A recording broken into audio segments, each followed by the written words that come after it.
নজর রাখবো, এক ধাক্কার রেকর্ড পরিমাণ বাড়লো বাণিজ্যিক সিলিন্ডারের দাম। 19 কেজি সিলিন্ডারের দাম বাড়লো 993 টাকা। কলকাতায় নতুন দাম হয়েছে 3002 টাকা। আগে দাম ছিল 2008 টাকা। গৃহস্থ সিলিন্ডারের দামে কোনো পরিবর্তন হয়নি। জানুয়ারি থেকে ধারাবাহিকভাবে দাম বৃদ্ধি। চরম সংকটে হোটেল ও রেস্তোরাঁর ব্যবসায়ীরা। খাদ্যদ্রব্যের দাম বৃদ্ধির সম্ভাবনা। ফের বাণিজ্যিক সিলিন্ডারের দাম বৃদ্ধি। আগে দাম ছিল 2008 টাকা, এবার সেই দাম এক ধাক্কায় যেভাবে বেড়েছে, 19 কেজি সিলিন্ডারের দাম বেড়েছে 993 টাকা, তাতে নতুন দাম হয়েছে 3002 টাকা। আজ থেকেই সেই দাম কার্যকর হচ্ছে এবং যদিও এই মুহূর্তে গৃহস্থ সিলিন্ডারের দামে কোনো পরিবর্তন করা হয়নি, জানুয়ারি থেকেই ধারাবাহিকভাবে দাম বাড়ছে বাণিজ্যিক সিলিন্ডারের। এবারে এক ধাক্কায় 993 টাকা দাম বৃদ্ধি হলো।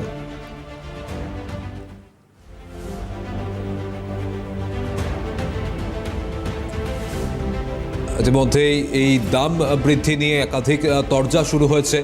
আপনাদের শোনাবো তৃণমূল রাজ্য সহ সভাপতি জয়প্রকাশ মজুমদার কি বলছেন। যে গ্যাসে চলে সেই গ্যাসের দামও বেড়েছে। চারিদিকে গ্যাসের দাম বাড়া মানে হচ্ছে যে মধ্যবিত্ত লোকের সংসারে আগুন জ্বলা। এবং বিজেপির পক্ষ থেকে বলা হচ্ছে সকাল বিকেল দুবার মোদির নাম করলে পেট ভরে যাবে। গ্যাসের দাম বাড়ছে তো কি হয়েছে, মোদির নাম করো, পেট ভরবে, খেতে হবে না আর সামনের দিন। এইরকম অবস্থায় গরিব মানুষের, মধ্যবিত্তের সংসার চালানো দায় হয়ে উঠবে। এবং আমি বলবো 2029-এ মোদি বিদায় কাব্য দিয়ে এই যন্ত্রণার শেষ হবে।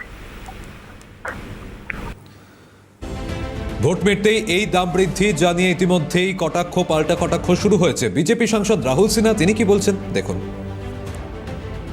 যেখানে দাম বেড়ে গেছে এবং সেখানে তেলের দামও বেড়েছে, গ্যাসের দাম বেড়েছে, অতএব বিশ্বের সাথে যে সংগতি রেখেই কিছুটা করতে হবে। তাও এতদিন ধরে কেন্দ্রীয় সরকার বিষয়টাকে যথেষ্ট সম্ভব সহ্য করার চেষ্টা করেছে, কিন্তু যখন আর উপায় থাকে না তখন তার কিছু করার থাকে না। সেই কারণে তৃণমূলের যদি অত মাথা ব্যথা হয়, অত চিন্তা হয়, তাহলে তৃণমূল কংগ্রেস যে শেষটা নিচ্ছে সেই শেষটা বাতিল করে দিক না। সারা দেশের মধ্যে সবচেয়ে বেশি শেষ দেয় তৃণমূল কংগ্রেস পেট্রোল এবং গ্যাসে, অত সেই শেষটা তুলে দিকে সরকার, তাহলে দাম কমে। আর এই বিষয়ে আমরা কথা বলেছিলাম অর্থনীতি বিশেষজ্ঞ মহানন্দা কাঞ্জিলালের সঙ্গে। তিনি কি বলেছেন দেখুন। জীবনযাত্রার উপরে এটা অত্যন্ত খারাপ প্রভাব পড়বে এবং সব থেকে বড় কথা হচ্ছে যে পেট্রোল ডিজেলের দাম যেটা এখনো পর্যন্ত বাড়েনি, কিন্তু সেটা বাড়ারও কিন্তু মানে সম্ভাবনা রয়েছে।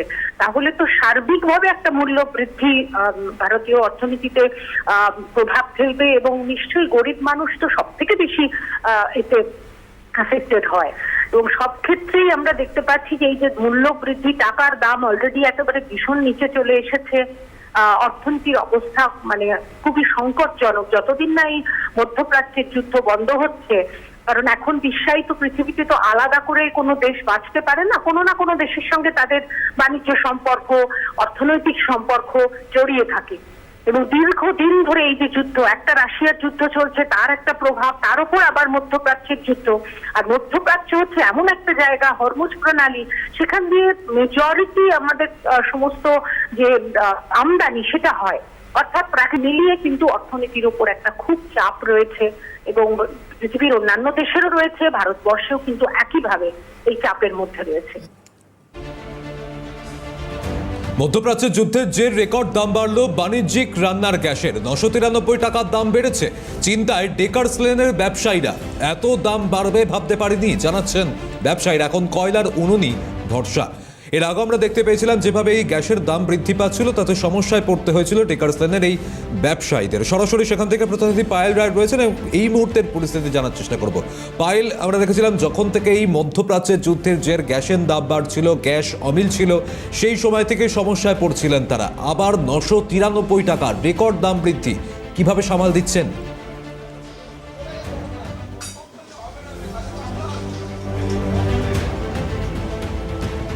সৌম্যজিৎ, ডেকার্স লেন মানেই এখানে পথচলতি সাধারণ মানুষ কিংবা অফিস কর্মচারী তাদের একটা সকাল সন্ধ্যা খাবারের আস্তানা, এবং এই জায়গাটাতে এখন আসার কারণ যেমনটা তুমি বললে যে রান্নার গ্যাসের কমার্শিয়াল সিলিন্ডারের দাম রেকর্ড দাম বৃদ্ধি হলো।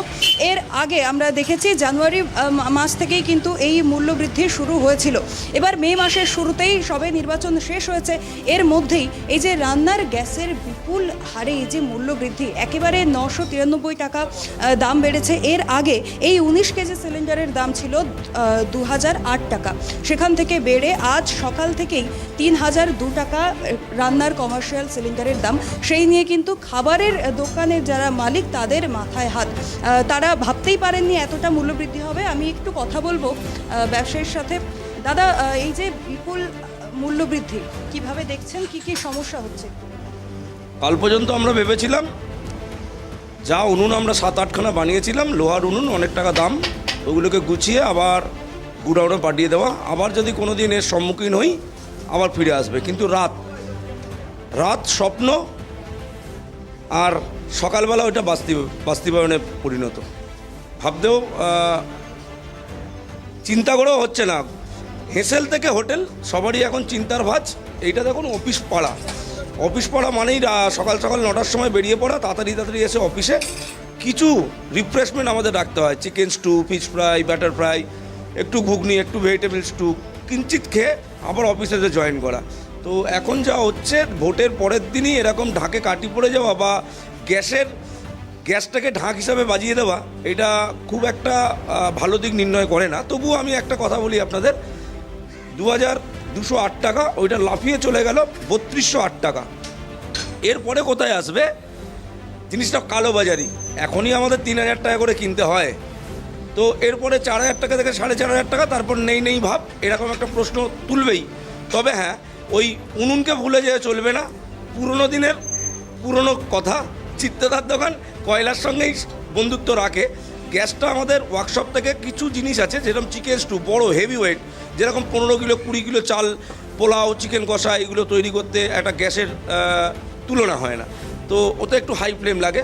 তো এইগুলো আবার ভুলে গিয়ে পুরোনো দিনের কথাই ভুলে রাখতে হবে। আমরা ভেবেছিলাম সোমবার থেকে ফুল ফ্লেজে, যেরকম liver curry, butter fry, mutton cutlet, chicken cutlet, এইগুলোতে আবার ফিরে আসবো, যে তার জায়গায় ফিরে আসবো। ওকে, একদমই, মানে যারা এখানে সকাল সন্ধ্যা তারা এখানে মানুষের পেট ভরান, তারা সকাল সন্ধ্যায় তাদের কমার্শিয়াল গ্যাসের ব্যবহারটা হয়, এবং তারা কিন্তু এবার চিন্তার মধ্যে পড়েছেন কি করবেন। কারণ আজ সকাল পায়েল, যারা খেতে এসেছেন ওখানে, তারা কি বলছেন? তাদের সঙ্গে কি কথা বলা সম্ভব? কারণ যেভাবে গ্যাসের দাম বাড়ছে, এবার তার প্রভাব এবার খাবারের দামে পড়বে কিনা, সেই আশঙ্কা কি করছেন তারা?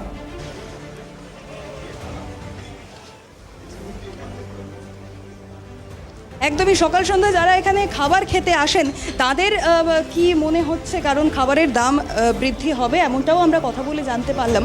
তাছাড়া কোনো উপায় নেই, এমনই জানাচ্ছেন ব্যবসায়ীরা। আমি একটু কথা বলবো। আচ্ছা দাদা, আপনারা ডেকার্স লেনে খাবার খেতে প্রায় আসা হয়? হ্যাঁ, মাঝে মধ্যেই সকালবেলা করে চলে আসি। তো আজকে এসে যা দেখলাম যে উনুন তো এনাদের ছিলই, এরপরে ভেবেছিল যে উনুনটা তুলে নিয়ে গ্যাস ফ্যাস দিয়ে শুরু করবে। তো সকালবেলা খেতে এসেই হঠাৎ নোটিফিকেশান এলো যে গ্যাসের দাম 1000 টাকা প্লাস হয়েছে। তো এখন এনার চিন্তায় পড়েছে, আমারও একটা নিজের খাবার দোকান, সেটাও চিন্তায় পড়ে গেছি। কি করব?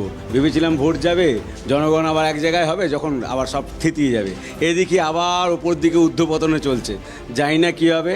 আমাদের কলকাতাবাসীর এই ফুটপাত, আমাদের খাবার দাবার নিয়ে আমরা থাকি দাদা, কিন্তু আজকে যা পরিস্থিতি হচ্ছে তাতে মানে কী যে করবো তা এখন ভেবে পাচ্ছি না, সত্যি কথা। মধ্যপ্রাচ্যের যুদ্ধের জেরে যেই গ্যাসের দাম বৃদ্ধি হয়েছে, তেমনই মে মাসের শুরুতে একেবারে নির্বাচনের পরেই এই মূল্যবৃদ্ধি, সেটাও কিন্তু সাধারণ মানুষের মনে প্রশ্ন তুলছে এই মূল্যবৃদ্ধির কারণ হিসেবে। আরেকটু কথা বলবো।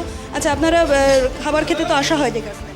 হ্যাঁ, মাঝে মধ্যেই আসি, ছুটি থাকলে আসি ওখানে। এই যে মূল্যবৃদ্ধির জন্য, এই যে গ্যাসের মূল্যবৃদ্ধির জন্য যে খাবারের দাম বাড়বে, এরকম একটা আশঙ্কা কি মনে হচ্ছে? না, গ্যাসের দাম তো বাড়লে এনাদের তো কিছু করার নেই। মূল্যবৃদ্ধি করবে গ্যাসের দাম বাড়লে। কিন্তু গ্যাসের দাম যেমন লাফিয়ে বাড়ছে, কেন্দ্রের সরকার যেভাবে মানুষের ওপরে যে বুলডোজার চালাচ্ছে, এগুলো তো ঠিক না।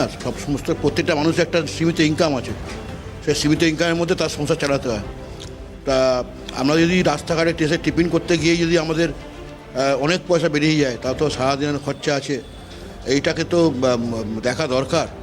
হ্যাঁ, এই কেন্দ্রের লাগাম ছাড়া এই মূল্যবৃদ্ধি, এটা নিয়ে সবাই প্রতিবাদ করা দরকার এবং এটাকে একটা লাগাম আসা দরকার। আরেকজনের সাথে কথা বলবো। দাদা, খাবারের মূল্যবৃদ্ধি সাধারণ মানুষের পকেটে কতটা প্রভাব ফেলছে? বিরাট প্রভাব পড়বে এই মূল্যবৃদ্ধির জন্য। আপনারা কি দেখছেন? আমরা দেখছি এরপর যা খাবারের দাম বাড়বে, মানে ধরা ছোঁয়ার বাইরে চলে যাবে দাম।